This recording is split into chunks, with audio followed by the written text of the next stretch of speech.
જૂનાગઢના દાતા રોડ ઉપર રહેતા યુવાને સોશિયલ મીડિયામાં વડાપ્રધાન નરેન્દ્ર મોદી વિરુદ્ધ અભદ્ર ટિપ્પણી કરી હતી અને કોમ વચ્ચે વૈમનસ્ય ફેલાય તેવી પોસ્ટ વાયરલ કરી હતી. આ યુવાને આવી પોસ્ટ વાયરલ કરતા જૂનાગઢ એસઓજીએ યુવાનની ધરપકડ કરી છે. આ સમગ્ર ઘટનાને લઈને જૂનાગઢ એ ડિવિઝન પોલીસ સ્ટેશને તપાસ સોંપવામાં આવી છે.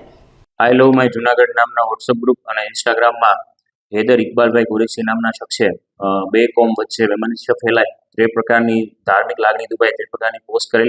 ત્યારબાદ દેશના માનનીય પીએમ સાહેબ વિરુદ્ધ પણ વિભત્સ શબ્દ પ્રયોગ કરતી પોસ્ટ કરેલ અને ત્યારબાદ ડિલીટ કરી દીધેલી.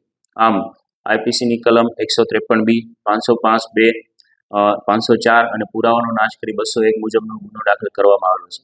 એસઓજી દ્વારા આ બાબતે પૂરતી તપાસ કર્યા બાદ આ જે આરોપી છે હૈદર ઇકબાલભાઈ કુરેશી તેના વિરુદ્ધ એ ડિવિઝન પોલીસ સ્ટેશનમાં ગુનો દાખલ કરવામાં આવેલો છે અને હાલ તેની તપાસ એ ડિવિઝન પીઆઈસી કરી રહી છે.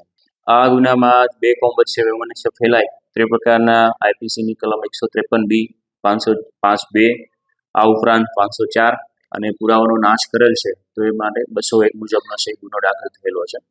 હાલ ઇલેક્શનની આદર્શ આચારસંહિતા અમલમાં છે તો આપના માધ્યમથી પણ હું તમામ જૂનાગઢ વાસીઓને નમ્ર અપીલ કરું છું કે જૂનાગઢ પોલીસની તમામ પ્રકારના સોશિયલ મીડિયા પ્લેટફોર્મ પર નજર છે.